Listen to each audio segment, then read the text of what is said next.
Welcome back to the report. In tonight's feature discussion, we look at the political situation in Burma after the National League for Democracy under Aung San Suu Kyi formed the first administration. It's the first democratically elected government in the country since 1962.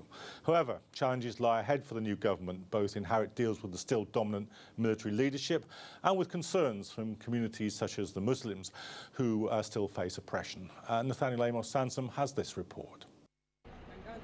As the Burmese parliament reconvened earlier today for the first time since the November elections, there was little doubt that this was a historic occasion. 5 years on from being released from house arrest, Aung San Suu Kyi's National League for Democracy were in a commanding position, with some 80% of elected seats in the lower and upper legislatures.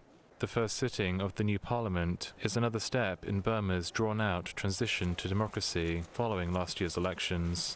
A new NLD government won't officially start its term until April, with a number of NLD officials saying that their main focus will be the presidential nomination process, as well as local elections in the coming month.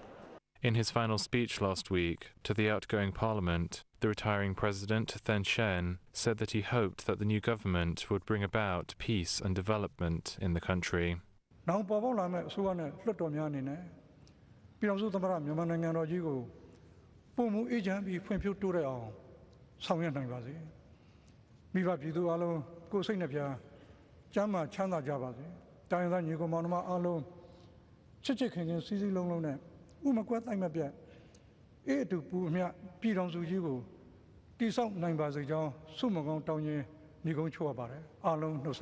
The shape of the new government is likely to be thrashed out between NLD and military leaders over the coming months. The outgoing parliamentary speaker, Shri Man, said that he hoped that Suu Kyi would use him wisely in the transition.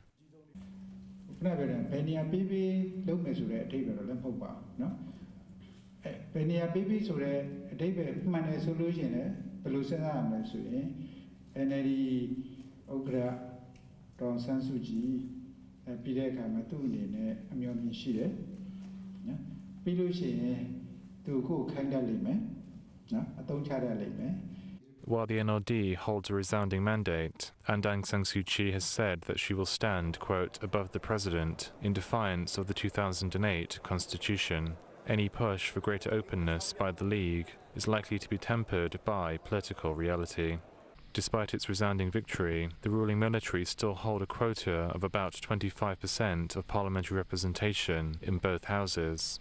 Key ministries such as Defence and Home Affairs will still be selected by the head of the army, and no change to the country's constitution can pass without military approval. There are also continuing questions about what the democratic transition means for Burma's Muslim community. During the last election, and the military-backed Union Solidarity and Development Party failed to field a single Muslim candidate anywhere in Burma, with no Muslim candidate being elected nationwide. There were also reports that more than 800,000 members of the minority Rohingya Muslim community were disenfranchised from the vote, with changes to political party laws and the 1982 citizenship law, meaning that more than 50 Muslim candidates were rejected during candidate eligibility screenings. In the coming month, all eyes will now be on the Burmese parliament ahead of the process to elect the country's next president. Aung San Suu Kyi remains constitutionally barred from running under the 2008 constitution because her children are not citizens of the country. She is likely to choose someone loyal to her from the NLD, although it is not certain at this point who that eventual candidate will be. While Burma has taken another small step towards democratizing its political system, it may still have months and years of negotiations to go before that process is complete. Nathaniel Amos Sansom, The Report. Well, joining me to discuss this is Khin, who's president of the Burmese Rohingya organisation UK, and on the line is Champa Patel, who's Amnesty International's interim director for Southeast Asia. Welcome to the programme, both of you. Champa, in Burma, they call this democracy on a lead. Is it going to get off the lead at any point? Well, I think there are a number of areas. As your report was saying, it is important to note that the military still control many of the key ministries. So despite the euphoria around the elections and the NLD's landslide victory, there's much more that needs to be done to address the very serious human rights issues, whether it's the restrictions on freedom of expression and the right to peaceful protest that we've seen, or the discrimination faced by the Rohingya communities. So in that sense, we welcome the transition. We hope for reform, but there's still very, very much a long way to go before the human rights situation is addressed. And which way do you think the momentum, the political momentum, is running? Is it running in the NLD's favour? Are they going to be able to kind of push the envelope and kind of grab back more power from the military, or are they going to have their lead jerked and not get very far at all? It's a really interesting question because it's difficult to say at the moment when the military does have control of many of the key ministries, and as you pointed to the constitutional changes, where it's difficult to enact anything without military approval. So in some senses, we need to see what happens. However, it's the continuing use of draconian or vaguely worded laws that we've seen that have really restricted the space for activists and civil society groups to be able to speak freely about the situation. Those are things that we can monitor and track to make sure that they are changing in order to ensure that people are able to have a free voice. And there are things that can be done that we can track to make sure that human rights abuses are being addressed. Okay. Tun, I mean, if there's a single group in Burma that feels the kind of lack of democracy even at this moment, it's the Rohingya. Do you think very much going to change for them? Firstly, I don't think that much hope, I should say. And the other thing is, what we can see, this is the first time there is no Rohingya MPs and Muslim MPs in this Napier Parliament. And if you look at the situation of the Rohingya people, you can see there is a current NLD government. They did not speak at all. And you can see as National League for Democracy leader, Aung San Suu Kyi, she tried to avoid about Rohingya questions.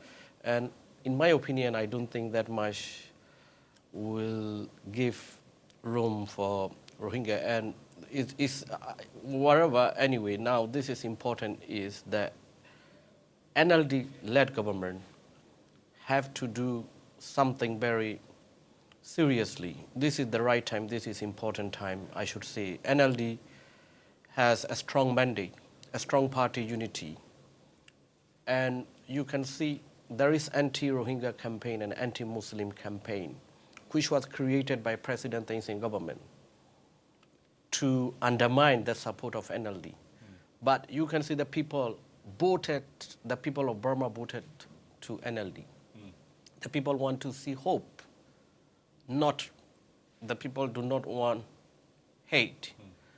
So this is important that NLD have to speak up for the Rohingya issue, and they should do something immediately to save the Rohingya lives. Immediately lifting up restriction to IDP camps and lifting up restriction of movement, marriage, education, and they have to do justice and accountability.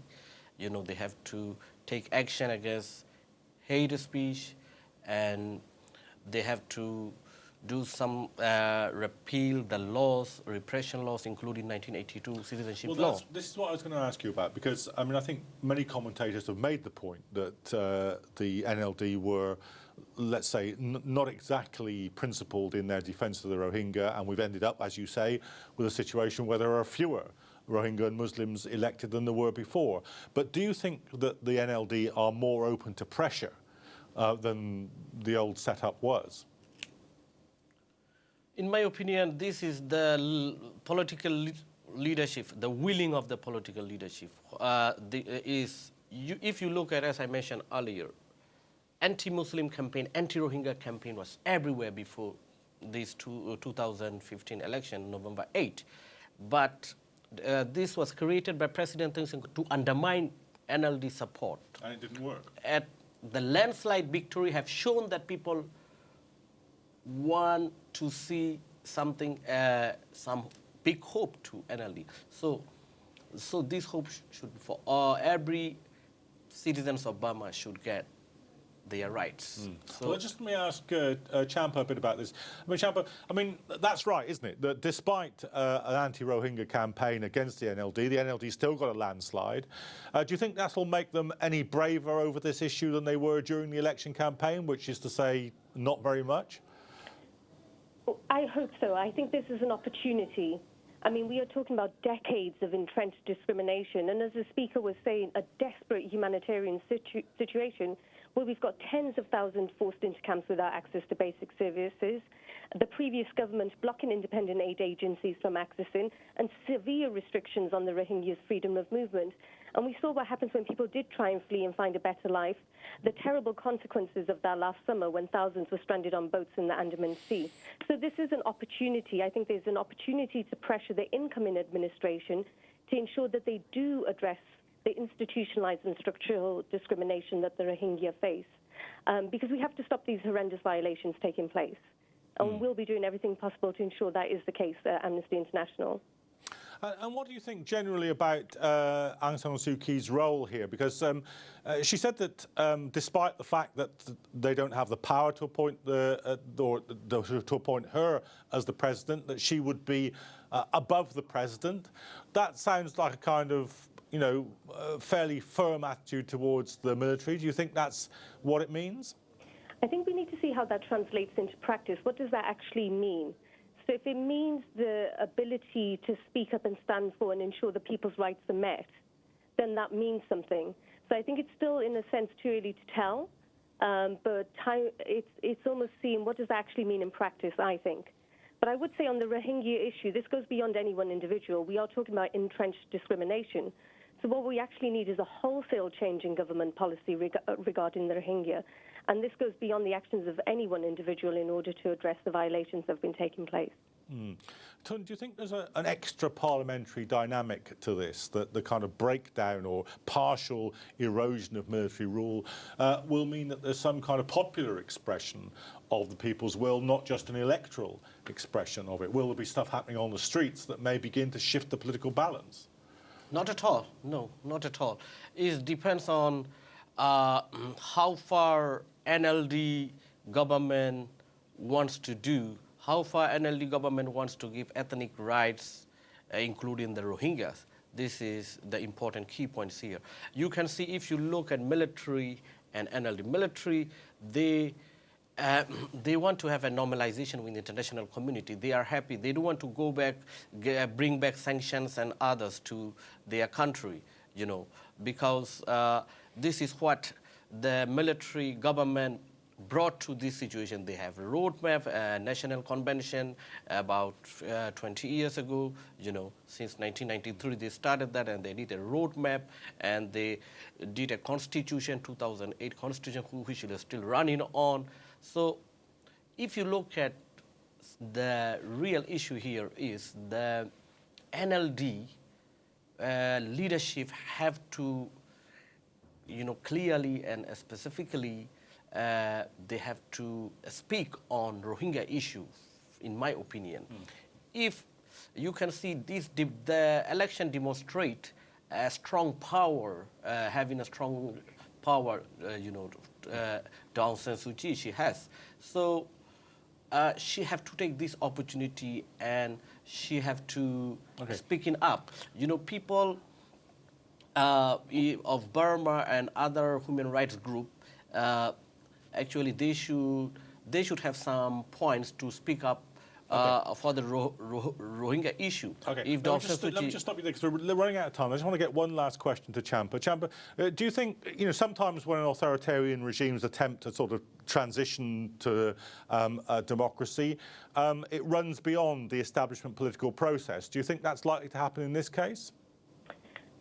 I think it's one that's difficult to answer because we're talking about a landslide victory, which gives grounds for optimism. There's a space here, but at the same time, repression has been getting worse in Myanmar. So it will be critical to see what happens in the next few weeks and months in order to see what's done to turn that tide. So what's tangibly, practically done to repeal or amend these draconian laws to stop charging peaceful activists with non-bailable offences that they kept in pre-trial detention. So I think this is one where we need to monitor both words and action in order to see what happens. Okay, Champa, Patel, Khin, thanks very much for joining us for that discussion.